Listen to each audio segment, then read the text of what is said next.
then go out into the field. Him and Ricky Slade are going to have to share duties in the backfield, clipping Chase Young. And Because Journey Brown's too small to do it. Either. No. But that's going to be a good game. That's 3 weeks down the line. Yeah.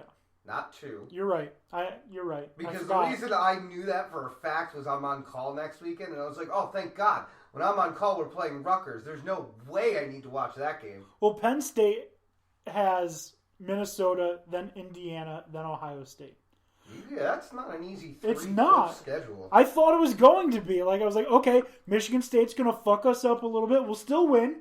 Well, Michigan State's going to fuck us up, and then we'll have back-to-back ass games at Minnesota and Indiana. We'll be good. I was wrong. Nope. I was wrong. Like, if this were the NFL, I'd be like, if you can afford to just like waste a game, be like, just play backups against Indiana. If you win, you win. If you lose, you lose. Whatever. Fuck it. Save your rest for Ohio State. If you win, if you lose, you lose. Fuck it. I don't care. Yeah. Like, if this is the NFL, like, I'm feeling that way with the Cowboys. Like, you know what? Maybe you don't have to play the Patriots. Like, yeah. Like, what's the better play here? To rest the week before and maybe lose to the Vikings and then play the Patriots? Or go all out against the Vikings realizing you're not going to beat the Patriots anyways? Like what's the smart play here? What's your end game here? Anyways, so another argument that has really been bothering me, I agree, again, Clemson should probably be ahead of Penn State. But who's a better team, North Carolina or Pitt? 6-3 Pitt, 4-5 North Carolina. Pitt. Record-wise, Pitt? Pitt has also got wins over UCF. And that I think they have I think they only have one loss in conference. Well, I mean, okay, I see your point. UNC is lucky to have fucking 4 wins. But what are you driving at? People are saying that they think there's a double standard, that Clemson should be penalized for barely beating North Carolina when Penn State barely beat Pitt. Completely different scenarios. One, Penn State beat Pitt by a touchdown. That's not barely beating. Right. They weren't a failed 2-point conversion away from losing. And True. 2, Pitt is a significantly better team than North Carolina. Significantly. Yeah. Well, I mean, I see that argument. I guess that's why they're there in place of Clemson. I mean, I could wrap my head around the logic of the college football committee in that sense. But I don't know. I have a big problem with these because all this does is ruffle feathers, and I don't really care for Ohio State being listed at number 1 because all that does is create more animosity into any game that we play. And now it's going to be, will the number 1 team fall? Yeah, like I don't. Could this be the week that Maryland takes down a number 1 team? Could this be the week that Rutgers takes down? I don't need any of that with teams that I root for. If you want to be the man, you've got to beat the man. Right. Woo! But it adds more into it and everything, and it creates an artificial animosity and tension. Right, and so I don't really care for it. Plus, the college football committee, they're putting this here to do what exactly we're doing. We're talking about it. But in the reality, it doesn't fucking matter. 6 weeks from now, that's the only fucking ranking that matters. The only one is the last one that comes out. The rest of them don't matter. If the committee wants, they could put fucking Wofford in. It's their choice. You could have made Florida State one for all I give a shit right now. Yeah. Could you imagine they're just like, if this came out like April 1st and they got like Florida State, Ohio. Yeah. Fucking Florida State, Ohio, University of Connecticut. Ball State is your top 4. Ball State, fucking... Ball State Cardinals from Muncie, Indiana. All right, so... South, North, fucking Texas. So, anything more to say about the current College Football Playoff Top 25 before we move on to looking forward to next week's big games? I'm good. Okay. All right. So, we got some real good fucking games coming up this week. some big teams playing each other or something? Oh, you got 2 matchups of teams that are 8-0. Interesting. Yeah, we'll start with the game on at noon. That is Penn State at Minnesota from Minneapolis. Penn State on the road is still a 7-point favorite. Excuse me. I'm actually not terribly surprised by that. I'm a little surprised. I thought it'd be closer to 2. But they're saying they feel that Penn State's almost 2 touchdowns better than Minnesota on a neutral field. Yeah, because, I mean, in theory, the home team should always have a touchdown advantage. Mm-hmm. So, just looking at the difference between the 2 teams, there's not much.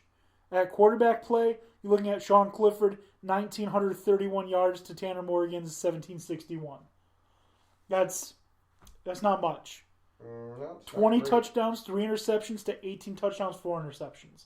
Again, running back for Minnesota might have got hot and just gone, on a big crusade, and they didn't need to throw. The rushing game, leading rusher Noah Cain has significantly less yards on significantly less carries, 6 touchdowns. Leading rusher for Minnesota, 154 carries, 889 yards, which they're about to have a 1,000-yard rusher. Probably the first they've had really since Marion Barber. It's got to be, because, I mean, it can't. And he's got 7 touchdowns. KJ Hamler, 37 receptions, 8 touchdowns, 620 yards. Bateman, 31 receptions, 644 yards, 6 touchdowns. So if you're looking stats-wise, on offense, these 2 teams, their playmakers, very similar. Not a huge difference in terms of important stats. Like, Penn State has 4 running backs that they use. Minnesota has, really, they've got like 2. All right, so the 500-yard difference between Noah Cain and Smith, that doesn't matter to me. They have the same number of touchdowns. Touchdowns are the stat that I care more about. Well, obviously, because it's how you win the game. You need to score to win the game. You play to win the game. But anyways, I'm expecting this to be a game where like Minnesota gets up like 10-3, 14-3 early. Halftime, we're looking at like 17-17. And then Penn State take over like 34-17 to finish the game. That's kind of what I'm expecting here. Penn State's offensive line, which is fucking monstrous, to wear Minnesota's defensive line down, get Noah Cain, get Journey Brown, get Ricky Slade off and running, and allow Sean Clifford to move the pocket naturally without forcing it like they'll have to against Ohio State, and get KJ Hamler, Pat Freiermuth, any of their other receivers open. And I think Penn State should win this one kind of easily, just not easy at first. I could agree with you. I actually think it's going to be a game that's going to it's going to take a lot of feeling out. I expect it to be close at half, possibly close for the beginning of the third, but I think that Penn State should figure it out. They'll get a better feel for Minnesota as a team, and Minnesota really hasn't quite been in this situation, so I think that it's probably going to be Penn State, I'd say by more than the 7. I could see Penn State winning by 2 touchdowns, 10 points if Minnesota can keep it close. I also, for the first time, really in a long time, I have complete and total faith in Penn State's defense. Oh, well, I mean, Penn State's defense is also playing extremely well this year. I mean, how could you not with guys named Yetur Gross-Matos? Duh. Oh, man. But that's the marquee noon matchup. You've also got Ohio State, Maryland. Like, we don't need to talk about... Ohio State's a 44-point favorite. Yeah, I wouldn't worry about it. Florida is playing Vanderbilt. They're a fucking 26-point favorite with a third-string fucking quarterback. You're a 26-point favorite. Actually, no, I'm sorry. Trask is back, so it's the backup. Ridiculous. Baylor TCU. Baylor on the road is a 2-point favorite over TCU. SMU, we can just skip past that. Alabama LSU, the marquee 3:30 matchup. I am quite surprised that this is a 3:30 game. It should be Penn State, Minnesota. ESPN should just override everything. Be like, we are fucking taking these games, and we are doing a doubleheader. 4 o'clock Penn State, Minnesota, right into 7:30 Alabama LSU. That's what they should have done. The fact that number 1 and number 2 are going to go up against each other At and 3:30 it's not prime time is baffling to me. Like, who's making this? And then, do you know what's going? Noon on Fox. Penn State, Ohio State. Noon. Yeah, Fucking noon. I don't know. Unless they can't. Fox isn't going to flex shit. Oh yeah, no. Fox isn't going to fuck. ESPN will, because they can be like, we originally expected to have this program on Fox, on ESPN, but we're going to put this son of a bitch on ABC. How the hell do you do that? I don't know. It's just fucking annoying. It just doesn't make any sense to me. I mean, yeah, unless they're thinking, oh, people are going to be out doing things on Saturday night, so let's get the ratings during the day when people are at home. Fucking. People are going to be out on Saturday night. They can be at the fucking bar watching football. You would think. Anyways, so this game, Joe Burrow, Tua Tagovailoa, Tua 27 touchdowns, 2 interceptions. Joe Burrow 30 touchdowns, 4 interceptions. Tua missed the last 2 games with an injury. The running game is mostly similar. There's a 3 touchdown difference. That's significant in my opinion. But Alabama's just got weapons that'll beat you however they fucking can. They'll throw it to the fucking kicker and score touchdowns. That's crazy. Receiving is surprisingly their leading receiver is not Jerry Jeudy. Really? It's Smith, Devontae Smith. I feel like it should definitely be Jerry Jeudy. You would think. I mean, I guess that makes sense though, because most teams are probably keying on Jerry Jeudy. So, I mean, I can get it. But Justin Jefferson from LSU is just like monster receiver. Like, they are saying in the LSU program that there's a chance he might be better than Jarvis Landry and Odell Beckham Jr. Really?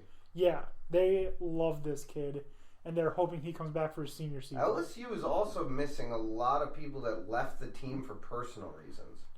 They are. One of which is their fucking linebacker, which is a huge part of that defense. Which linebacker? I forget his name. He's got like 26 tackles, 3.5 sacks, 7 tackles for loss. I was looking at his statistics. I don't remember fucking the naming at this point. But is it Grant Delpit? No, he's a safety. No, he's hurt. They lost a couple players this week on defense to leaving for personal reasons. Like, I don't know what that means. I mean, to me that sounds like fucking you were arrested for some shit. Yeah, to me it sounds like discipline. Yeah, like what do you mean you left the team for personal reasons? And like, and on top of it, they're like, oh, well, the coach is going to address the issue. I'm sorry, what fucking issue? Right, because like they've said in the past, like Divinity, isn't it? What? The linebacker? Divinity. Yes. Divinity left. They've said in the past, LSU has said in the past, they've had players leave the program temporarily due to a death in the family. So they're not like shying away from giving reasons. So when they say something like for personal reasons, there's either some type of discipline or they're entering the transfer portal the minute they can. Yeah, I mean, I guess that would have to be the case. I just don't. I don't know why teams would want to leave into a transfer. Like, that doesn't make sense to me in this scenario. just because your team is one of the best teams in the country.